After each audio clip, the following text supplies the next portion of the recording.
Bienvenue sur Africa 24 dans cette nouvelle édition de l'Africa Tonight, au sommaire de l'actualité. Le 18e sommet de la communauté des chefs d'État de l'Afrique de l'Est s'est ouvert ce samedi 20 mai à Dar es Salaam, en Tanzanie. Une rencontre largement consacrée à la crise politique qui prévaut au Burundi depuis plus de 2 ans. Puis l'économie sud-africaine qui devrait se relever au cours des prochains mois. Le Fonds monétaire international revoit à la hausse les prévisions de croissance à 1% au terme de cette année. Dakar, capitale de la mode afro, la métropole sénégalaise a abrité la 2e édition de Mode Afro, un rendez-vous qui sert de tremplin aux jeunes créateurs. La crise politique burundaise était ce samedi 20 mai au cœur du sommet des chefs d'État de l'Afrique de l'Est. Au cours de cette rencontre, et c'est l'un des principaux messages à retenir, c'est l'EAC qui plaide pour la levée des sanctions imposées par l'Union européenne contre le Burundi. Gladys Mamba.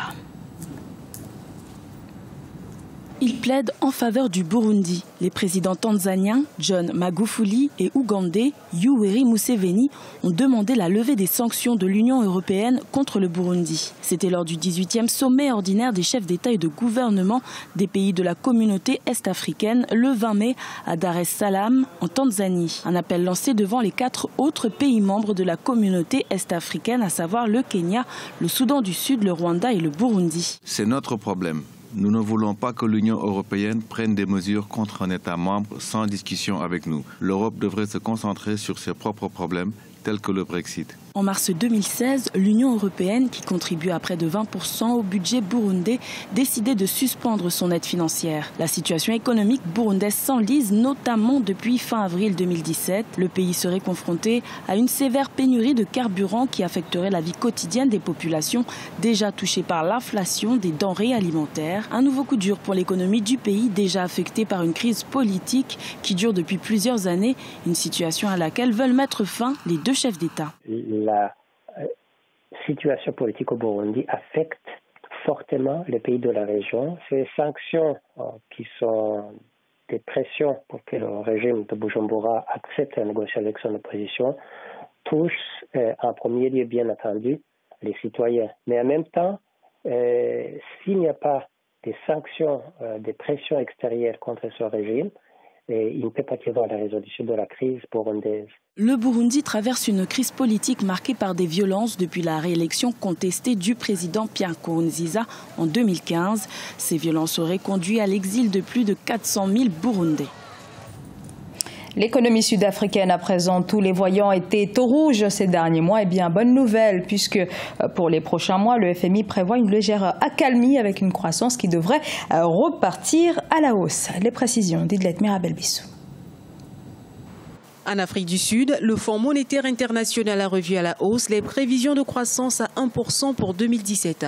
À noter que cette prévision du FMI est en deçà des estimations du Trésor public sud-africain qui table plutôt sur une performance de 1,3% en 2017, soit une hausse de 1% par rapport à 2016. L'institution financière internationale précise que la hausse de la croissance économique en 2017 sera en grande partie portée par les secteurs agricoles et miniers.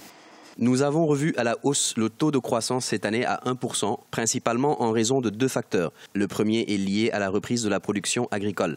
La production cette année sera extrêmement bonne, surtout pour le maïs. En même temps, nous nous attendons à un léger redressement de la production minière, illustrant principalement l'amélioration des prix des commodités, en particulier le minerai de fer et le charbon. En ce qui concerne le secteur agricole, l'Afrique du Sud prévoit de récolter 14,54 millions de tonnes de maïs en 2017. Si toutes les conditions sont réunies, ce secteur va enregistrer en 2017 une hausse de 87% par rapport à la production de 2016 qui avait été anéantie par une sécheresse qui a duré plusieurs mois. Nous pensons que c'est un pas dans la bonne direction, mais évidemment, nous suivrons la mise en œuvre du budget dans les mois à venir. Actuellement, compte tenu du bon bilan de l'Afrique du Sud en matière de respect des plafonds budgétaires, nous n'avons aucune raison de douter qu'ils respectent leur budget tel qu'approuvé par le Parlement. En dépit des incertitudes nées des décisions politiques et même économiques de Jacob Zuma, l'Afrique du Sud veut miser sur la diversification de son économie et sur l'intégration régionale pour lutter contre la crise que traverse le pays. Pour cela, les autorités multiplient les efforts pour assainir le secteur minier, premier pourvoyeur de devises. Au rang des priorités de la nation arc-en-ciel, le gouvernement veut aussi miser sur les innovations technologiques, encourager la formation et l'auto-emploi. Au Maroc, les recettes douanières gagnent 4 points. Elles s'établissent désormais à 9,2 milliards de dollars. Une performance portée par les opérations de contrôle qui ont permis de générer plus de 51 millions de dollars de biens confisqués. Des recettes douanières qui, en 2016, contribuaient jusqu'à près de 40% aux recettes fiscales.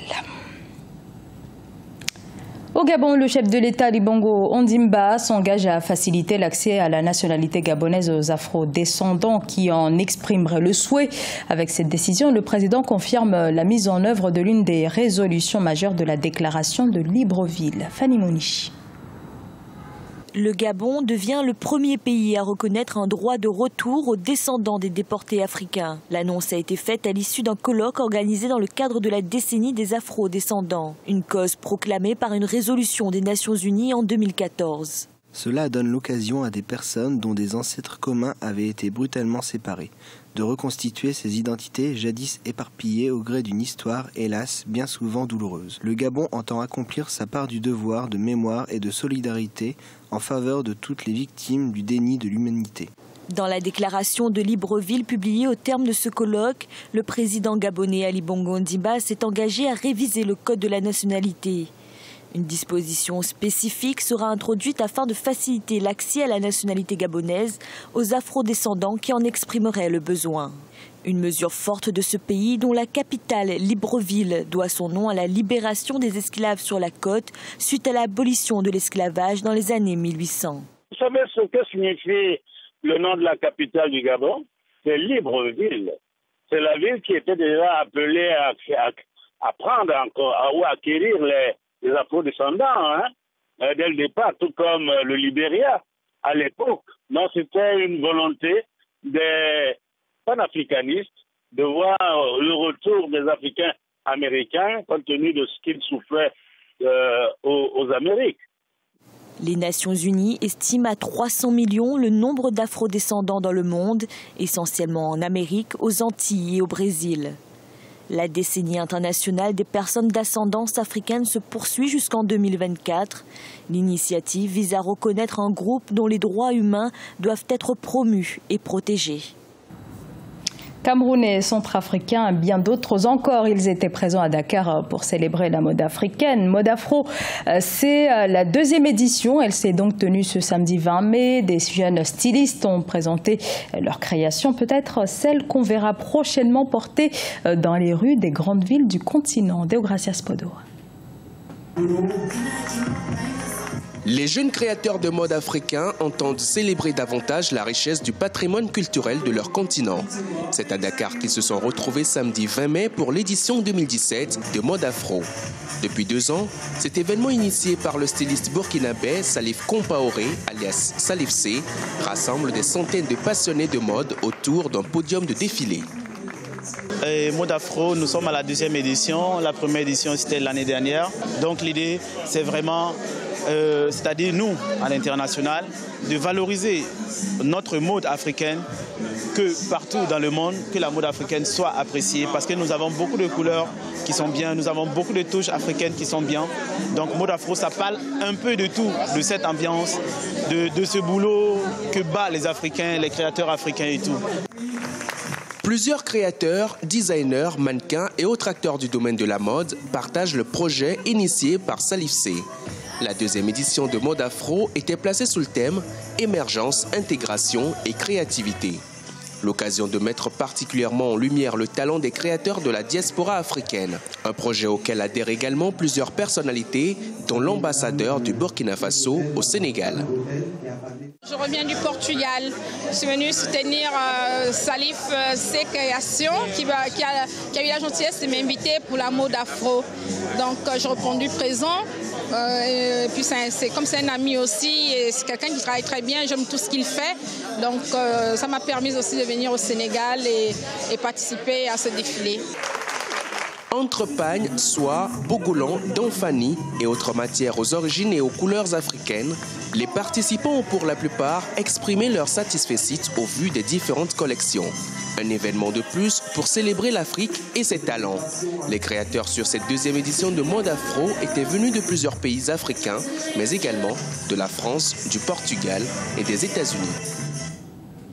Ce journal a été réalisé par l'ensemble de la rédaction. Merci à vous de l'avoir suivi. Dans un instant, une nouvelle édition de l'actualité sur Africa 24.